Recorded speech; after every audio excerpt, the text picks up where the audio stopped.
क्या चीन ने पहली बार भारत के यूएनएससी तावे पर नरमी दिखाई है? क्या फ्रांस के साथ 3.25 लाख करोड़ का राफेल सौदा भारत की वायु शक्ति बदल देगा? क्या एआई समिट के जरिए भारत टेक्नोलॉजी की वैश्विक दिशा तय करने जा रहा है? और क्या मोदी सरकार का नया अंतरिक्ष बजट आने वाले वर्षों की तैयारी का संकेत है? आज की अफेयर्स अलग अलग खबरें नहीं हैं, ये सब मिलकर भारत की बदलती वैश्विक स्थिति की तस्वीर बनाती हैं। आज काफ़ी सारी ऐसी खबरें आ रही हैं जो आपको मेन स्ट्रीम मीडिया पर डिटेल में नहीं मिलेंगी, इसलिए इस वीडियो को एंड तक देखिएगा। सबसे पहले बात करते हैं चीन की। 10 फरवरी को दिल्ली में होचोस्थन्य बैठक हुई। एक विशेष वार्ता के दौरान चीन के एक वरिष्ठ वाइस फॉरेन मिनिस्टर मा चाओशू ने भारत के विदेश सचिव विक्रम मिस्री से कहा कि चीन भारत के यूएनएससी स्थायी सदस्यता की आकांक्षाओं को समझता है और सम्मान करता है। अब ये शब्द छोटे लग सकते हैं, लेकिन कूटनीति में शब्द ही संदेश होते हैं। चीन ने खुलकर समर्थन नहीं दिया, लेकिन विरोध भी नहीं दोहराया।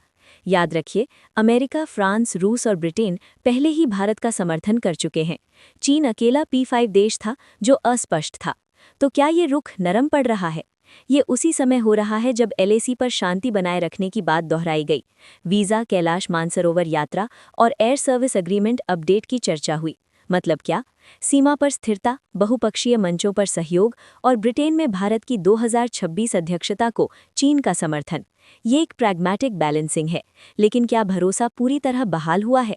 गालवान की यादें अभी भी ताज़ा हैं, इसलिए इसे पूर्ण समर्थन नहीं, एक कैलिब्रेटेड डिप्लोमैटिक सिग्नल कहा जा सकता है। और जब चीन संकेत देता है तो पश्चिम भी देखता है। कमेंट में अपनी राय ज़रूर लिखिए। अब बढ़ते हैं अगली खबर की ओर। फ्रांस के राष्ट्रपति इमैनुअल मैक्रों 17 से 19 फरवरी तक भारत में रहेंगे। उनका कार्यक्रम केवल औपचारिक नहीं है, ये एआई इम्पैक्ट समिट में हिस्सा लेंगे और प्रधानमंत्री मोदी से विशिष्ट रणनीतिक वार्ता भी करेंगे।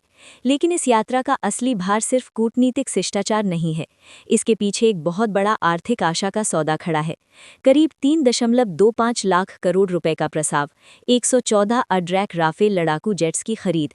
और ये कोई शुरुआती चर्चा नहीं है, ये वाइस टेक्नोलॉजी काउंसिल पहले ही एक सेट ऑफ ऑफिनैलिटी बेच चुके हैं, यानी सिटारनुम वेबनो साजू बेच चुके हैं। अब ये एसेसिबली और स्पष्ट होती है। कुल 114 में से 18 जेट्स सीधे फ्रांस से आएंगे, लेकिन बाकी लगभग 90 भारत में बनाए जाएंगे, मेक इन इंडिया के तहत। यानी ये सिर्फ आयात नहीं है, बल्कि निर्माण क्षमता का विस्तार भी है। इनमें 88 सिंगल सीट वेरिएंट होंगे और 26 ट्विन सीट वर्जन, जो प्रशिक्षण और विशेष मिशनों के लिए महत्वपूर्ण होंगे। इसलिए इसे केवल खरीद कहना अधूरा होगा। ये एक इंडस्ट्रियल कोलैबोरेशन है, जहां टेक्नोलॉजी, उत्पादन और सप्लाई चेन तीनों शामिल हैं। अब इसे भारत की मौजूदा स्थिति से जोड़कर देखिए। आज भारतीय वायुसेना के पास लगभग 30 स्क्वाड्रन है, जबकि इसकी संख्या 42 है। यानी एक स्पष्ट क्षमता अंतर मौजूद है। और ये अंतर ऐसे समय में है जब पश्चिमी और उत्तरी दोनों सीमाओं पर दबाव बना हुआ है। ऐसे में इस गैप को भरना सिर्फ विकल्प नहीं, आवश्यकता है। राफेल की ताकत सिर्फ उसके एयरफ्रेम में नहीं है। मीटियोर मिसाइल की लंबी दूरी की क्षमता, स्कैल्प की डीप स्ट्राइक क्षमता और एरैम सेंसर सिस्टम इसे एक कंप्लीट कॉम्बैट पैकेज बनाते हैं। यानी राफेल सिर्फ एक विमान नहीं है, बल्कि एक फोर्स मल्टीप्लायर है। और ध्यान दीजिए, ये सब उस समय हो रहा है जब भारत AMCA और तेजस Mk1A जैसे स्वदेशी प्रोजेक्ट्स पर भी काम कर रहा है। मतलब रणनीति 2 स्तरों पर चल रही है, शॉर्ट टर्म ऑपरेशनल रेडीनेस और लॉन्ग टर्म सेल्फ रिलायंस, यानी तत्काल सुरक्षा भी और भविष्य की आत्मनिर्भरता भी। और यही रक्षा साझेदारी अगले रणनीतिक कदम की नींव तैयार करती है।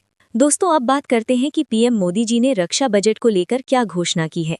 हाल ही में प्रधानमंत्री मोदी ने एक महत्वपूर्ण बात कही, इंडियन आर्मी को वर्तमान वास्तविकताओं के अनुरूप मजबूत करना होगा।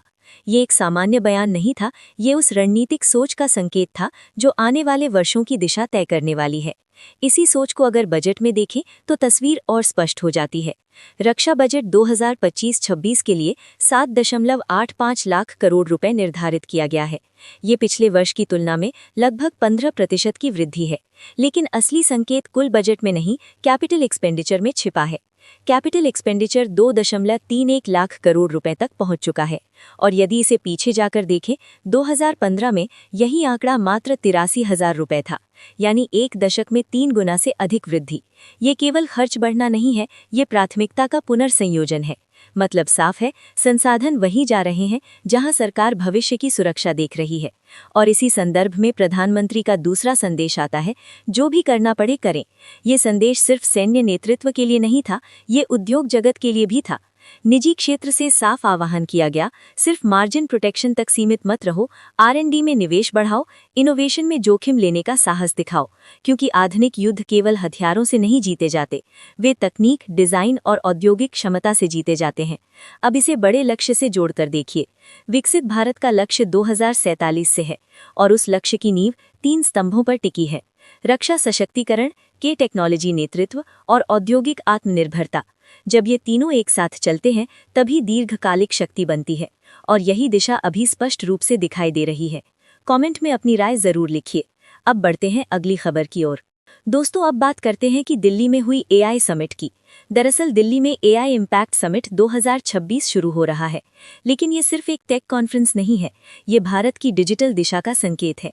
20 से अधिक देशों के प्रतिनिधि इसमें भाग ले रहे हैं। साथ ही एजेंटेक, Amazon, क्वालकॉम, वर्टिव जैसे वैश्विक टेक दिग्गज मौजूद रहेंगे। यानी मंच अंतर्राष्ट्रीय है, लेकिन भूमिका भारत की निर्णायक है, क्योंकि इस बार भारत सिर्फ भाग नहीं ले रहा, भारत नेतृत्व की स्थिति में है। और ये नेतृत्व आक्रामक नहीं है, इसके पीछे एक विशाल डिजिटल आधार खड़ा है। अनुमान है कि 2027 तक भारत का AI बाजार $17 बिलियन पार कर सकता है। लेकिन किसी भी AI क्रांति के लिए सिर्फ निवेश नहीं, इकोसिस्टम चाहिए। भारत के पास लगभग 800 मिलियन इंटरनेट यूजर्स हैं। इंडिया स्टैक पहले से डिजिटल पहचान और सेवाओं की रील बन चुका है। UPI ने भुगतान व्यवस्था को पूरी तरह बदल दिया है। डिजिटल पब्लिक इंफ्रास्ट्रक्चर ने स्केलेबल डिजिटल मॉडल स्थापित कर दिया है, यानी आधार तैयार है। AI को स्केल करने की क्षमता पहले से मौजूद है। अब इसी आधार पर वैश्विक कंपनियां अपनी रणनीति बना रही हैं। क्वालकॉम SDI पर फोकस की बात कर रहा है, मतलब प्रोसेसिंग डिवाइसेस पर।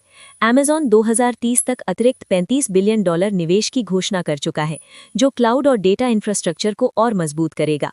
वर्टिव AI इंफ्रास्ट्रक्चर विस्तार की तैयारी में है, यानी डेटा सेंटर क्षमता और पावर इकोसिस्टम पर काम। इन सब को जोड़कर देखें तो तस्वीर साफ होती है। रक्षा में आधुनिकीकरण चल रहा है, तकनीक में नेतृत्व की कोशिश है, डिजिटल अर्थव्यवस्था तेजी से विस्तार कर रही है। लेकिन हर रणनीतिक महत्वाकांक्षा का एक मूल प्रश्न होता है, इन सब के पीछे आर्थिक आधार कितना मजबूत है। और वहीं से अगली चर्चा शुरू होती है। कमेंट में अपनी राय जरूर लिखिए। अब बढ़ते हैं अगली खबर की ओर। दोस्तों, भारत और फ्रांस के रक्षा मंत्री छठे एनुअल डिफेंस डायलॉग की अध्यक्षता करने जा रहे हैं। ये केवल एक औपचारिक बैठक नहीं है, ये उस समीक्षा की समीक्षा है जो पिछले कुछ वर्षों में लगातार गहरी हुई है। और यहाँ चर्चा सिर्फ राफेल तक सीमित नहीं रहेगी। हैमर प्रिसिजन गाइडेड मिसाइल के संयुक्त उत्पादन पर बात होगी। एज 125 हेलीकॉप्टर की फाइनल असेंबली लाइन भारत में स्थापित करने की दिशा में प्रगति देखी जाएगी। अधिकारी आदान प्रदान कार्यक्रमों को और मजबूत किया जाएगा। साथ ही 10 साल के लिए रक्षा सहयोग समझौते के नवीनीकरण पर भी विचार होगा। यानी बातचीत बौद्धिक है, खरीद, उत्पादन, प्रशिक्षण और दीर्घकालिक सांस्थानिक ढांचा सभी शामिल हैं। अगर सैन्य सहयोग की जमीन देखें तो वो पहली से तैयार है। एक्सरसाइज शक्ति थल सेनाओं के बीच तालमेल, एक्सरसाइज वरुण नौसेनाओं के बीच रणनीतिक अभ्यास, एक्सरसाइज गगना वायु सेनाओं के बीच समन्वय, तीनों अभ्यास पहले से नियमित रूप से चल रहे हैं। यानी इंटरऑपरेबिलिटी सिर्फ कागज पर नहीं, मैदान में विकसित हो रही है। अब पूरी तस्वीर को जोड़कर देखें तो निष्कर्ष स्पष्ट है। ये संबंध अब ट्रांजैक्शनल नहीं रहा, ये स्ट्रक्चरल स्ट्रेटेजिक पार्टनरशिप बन चुका है, जहां लेन देन से आगे बढ़कर सांस्थानिक गहराई, तकनीकी साझेदारी और साझा सुरक्षा दृष्टि विकसित हो चुकी है।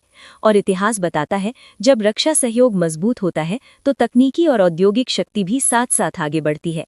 यही वो व्यापक दिशा है जो भारत की रणनीतिक स्थिति को नई परिभाषा दे रही है। दोस्तों, हर 24 घंटे में जियोपॉलिटिक्स बदल रही है। कोई देश दबाव बना रहा है तो कोई नैरेटिव चला रहा है और कोई एनर्जी कार्ड खेल रहा है। लेकिन भारत अब रिएक्टिव नहीं, कैलकुलेटेड और लेयर्ड स्ट्रैटेजी खेल रहा है। कमेंट में अपनी राय जरूर लिखिए।